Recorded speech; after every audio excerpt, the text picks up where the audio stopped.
Today we're discussing a topic that always sparks debate.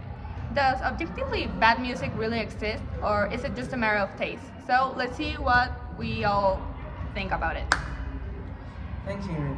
I think there is a standard. If you listen to a rock or metal band and the guitarist is totally out of tune, the drummer can keep the time and the mix sounds like static noise, that is objectively bad.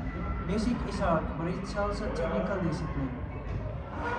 If you don't master your instrument, the result is poor, regardless of the genre.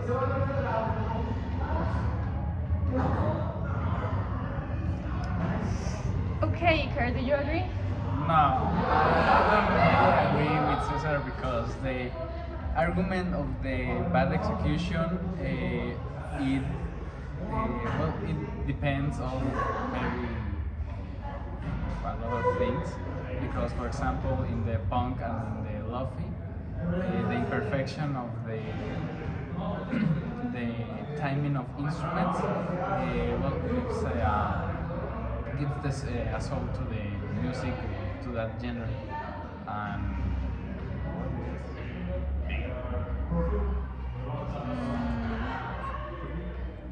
I understand it, but there are also limits in music. There are sounds and note combinations that can sound bad or comfortable to the ear. If someone makes a song without knowing the basics of how notes work, it is not always styled. Sometimes it is a lack of knowledge. It is not the same to read the rules of practice, making jazz as not knowing sync at all. Okay, Diego supports technique. Maria Jose, what do you think? The brain doesn't hear theory, it hears emotions. There are found with three simple shorts that have made a million of people cry and technology perfect conservatory pieces. They feel empathy.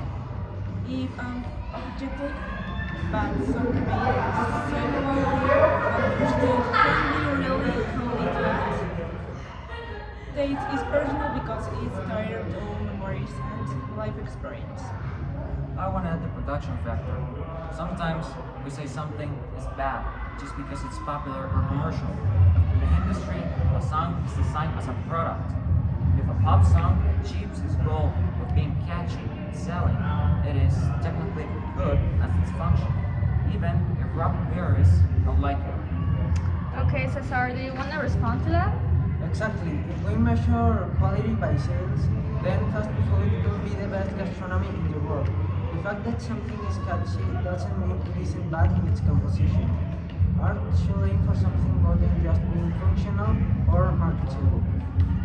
well, that question of who you're asking, because of who you're asking what's mediocre, because 60 years ago people say that heavy metal was only noisy sounds, screams, and satanic things.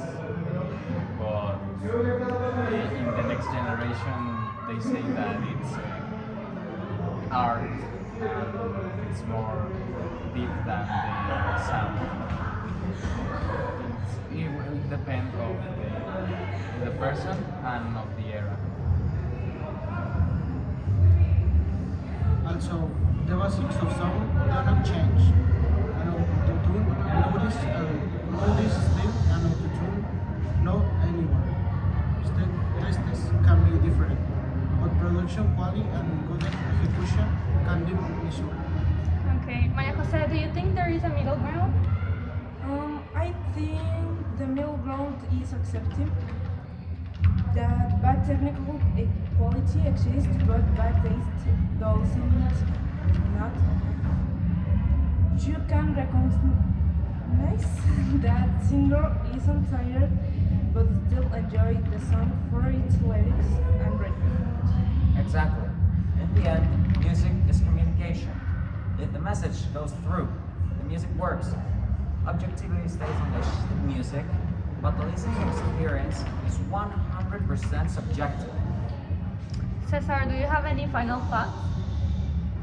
Well, I think even thought is free. As musicians or fans, we should recognize the effort and the skills. Maybe And forbidden music doesn't exist, but excellence does, and we should recognize it. Okay, so to summarize all of this, there is not really like a objectical truth to this because there are many points of views, and since music is really an art, you cannot really like put it in a box and say this is art and this is not. So it really does depend on technique, on rhythm, and how well does it make sales wise. But we really can't just classify it as bad or good. There's no good or bad taste. There's only personal taste. Thank you so much.